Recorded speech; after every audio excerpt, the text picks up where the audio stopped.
Jésus-Christ est la parole qui vient de Dieu. Au commencement, la parole existait déjà. La parole était avec Dieu, et la parole était Dieu.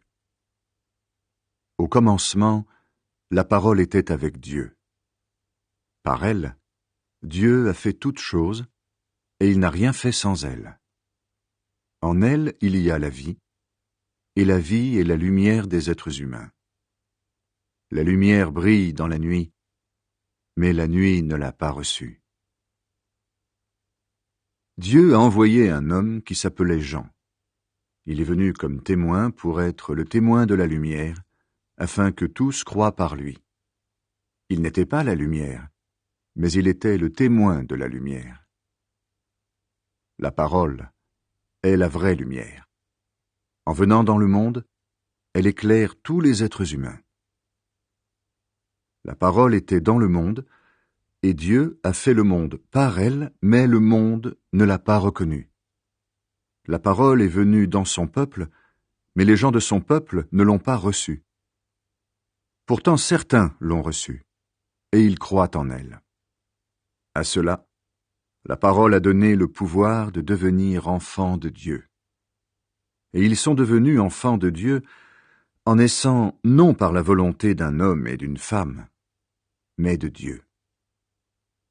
La parole est devenue un homme, et il a habité parmi nous. Nous avons vu sa gloire, cette gloire, il la reçoit du Père. C'est la gloire du Fils unique, plein d'amour et de vérité. Jean est son témoin. Il affirme d'une voix forte: « C'est de lui que j'ai parlé quand j'ai dit « L'homme qui vient après moi est plus important que moi, parce qu'il existait déjà avant moi. » Oui, nous avons tous reçu une part de sa richesse, nous avons tous été remplis de son amour, et de plus en plus. Dieu nous a donné la loi par Moïse, mais l'amour et la vérité sont venus par Jésus-Christ. Personne n'a jamais vu Dieu. Mais le Fils unique, qui est Dieu et qui vit auprès du Père, nous l'a fait connaître. Le témoignage de Jean-Baptiste. Les chefs juifs de Jérusalem envoient des prêtres et des lévites pour demander à Jean « Qui es-tu » Jean ne refuse pas de répondre. Voici son témoignage. Il dit très clairement « Je ne suis pas le Messie ». Les prêtres et les lévites lui demandent « Mais alors qui es-tu? Est-ce que tu es Élie » Jean répond « Non ». Ils lui demandent encore « Est-ce que tu es le prophète » Jean répond « Non ». Alors ils lui disent « Qui es-tu ? Nous devons donner une réponse à ceux qui nous ont envoyés. Qu'est-ce que tu dis de toi-même » Jean répond avec une parole du prophète Ésaïe. « Je suis celui qui crie dans le désert, préparez un chemin bien droit pour le Seigneur. » Parmi les hommes envoyés vers Jean, il y a des pharisiens. Ils lui posent une question. « Tu n'es pas le Messie, tu n'es pas Élie et tu n'es pas le prophète. Alors pourquoi est-ce que tu baptises » Jean leur répond, « Moi je baptise dans l'eau, mais au milieu de vous il y a quelqu'un que vous ne connaissez pas. Il vient après moi, et je ne suis pas digne de lui enlever ses sandales. » Tout cela se passe à Béthanie, de l'autre côté du Jourdain, là où Jean baptise. Jésus est le Fils de Dieu. Le jour suivant, Jean voit Jésus qui vient vers lui, et il dit « Voici l'agneau de Dieu qui enlève le péché du monde. C'est de lui que j'ai parlé quand j'ai dit « L'homme qui vient après moi est plus important que moi, parce qu'il existait avant moi. » Moi je ne le connaissais pas, mais je suis venu baptiser dans l'eau pour le faire connaître au peuple d'Israël. Et voici le témoignage de Jean. J'ai vu l'Esprit Saint descendre du ciel comme une colombe, et il est resté sur Jésus. Moi je ne le connaissais pas, mais Dieu qui m'a envoyé baptiser dans l'eau, c'est lui qui m'a dit « Tu verras l'Esprit Saint descendre et rester sur un homme, et c'est lui qui baptise dans l'Esprit Saint.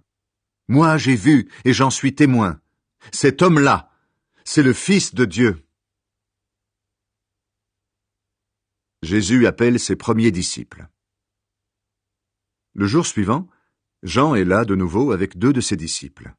Il regarde avec attention Jésus qui passe et il dit « Voici l'agneau de Dieu. » Les 2 disciples de Jean entendent ces paroles et ils suivent Jésus. Jésus se retourne. Il voit que les disciples le suivent et il leur demande « Qu'est-ce que vous cherchez ?» Ils lui répondent « Rabbi, où est-ce que tu habites ?»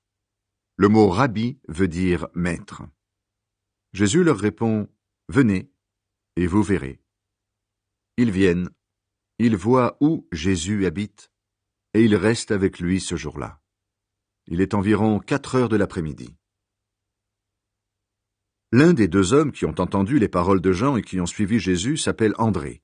C'est le frère de Simon-Pierre.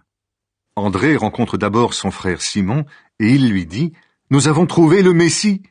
Le mot « Messie » veut dire Christ. Il conduit Simon auprès de Jésus.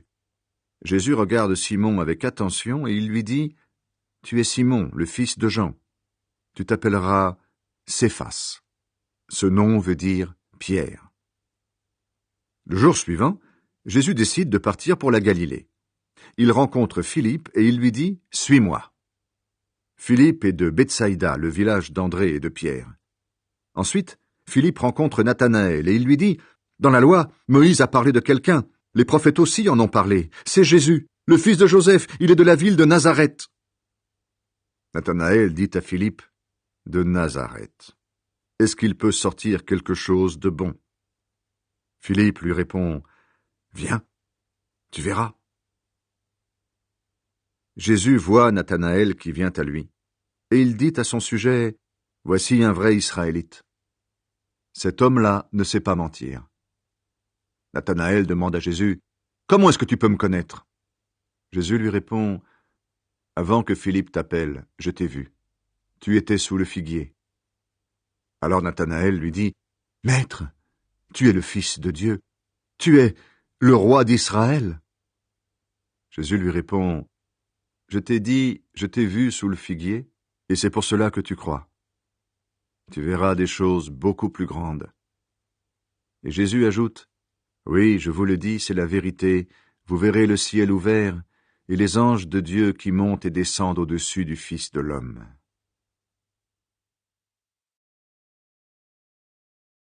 À Cana, Jésus change l'eau en vin. Le 3e jour, il y a un mariage dans le village de Cana, en Galilée. La mère de Jésus est là. On a aussi invité Jésus et ses disciples au mariage. À un moment, il n'y a plus de vin. Alors la mère de Jésus lui dit « Les gens n'ont plus de vin. » Jésus lui répond « Mère, qu'est-ce que tu me veux? Ce n'est pas encore le moment pour moi. » La mère de Jésus dit au serviteur « Faites tout ce qu'il vous dira. » Il y a là 6 grands récipients de pierre. Les Juifs se servent de l'eau qu'ils contiennent pour se rendre purs selon leur coutume. Dans chaque récipient, on peut mettre une centaine de litres. Jésus dit au serviteur « Remplissez ces récipients avec de l'eau. » Les serviteurs les remplissent jusqu'au bord. Jésus leur dit « Maintenant prenez de cette eau et apportez-la au responsable du repas. » Les serviteurs lui emportent. Le responsable du repas goûte l'eau, qui est devenue du vin. Il ne sait pas où on a pris ce vin, mais les serviteurs qui ont pris de l'eau dans les récipients le savent. Alors le responsable du repas appelle le marié et il lui dit « Tout le monde sert d'abord le bon vin, et quand les invités ont beaucoup bu, on sert du vin moins bon. Mais toi, tu as gardé le bon vin jusqu'à maintenant. » C'est le premier signe étonnant que Jésus fait. Cela se passe à Cana, en Galilée. Jésus montre ainsi sa gloire, et ses disciples croient en lui. Ensuite, il va à Capernaum, avec sa mère, ses frères et ses disciples. Ils y restent seulement quelques jours. Jésus chasse les vendeurs du temple de Jérusalem. C'est bientôt la fête juive de la Pâque, et Jésus va à Jérusalem. Dans le temple, il trouve des gens qui vendent des bœufs, des moutons et des colombes. Il trouve aussi des gens qui changent de l'argent. Ils sont installés à leur table. Alors Jésus fait un fouet avec des cordes. Il chasse du temple tous ces gens-là avec les moutons et les bœufs. Il jette par terre les pièces de ceux qui changent l'argent et il renverse leur table. Il dit aux marchands de colombes, « Enlevez cela d'ici! Ne faites pas de la maison de mon père une maison de commerce !» Les disciples de Jésus se rappellent cette phrase des livres saints, « Seigneur, j'aime beaucoup ta maison, cet amour me brûle comme un feu. » Alors, des chefs juifs disent à Jésus, « Fais un signe extraordinaire devant nous. Ainsi, tu nous prouveras que tu as le droit de faire cela. »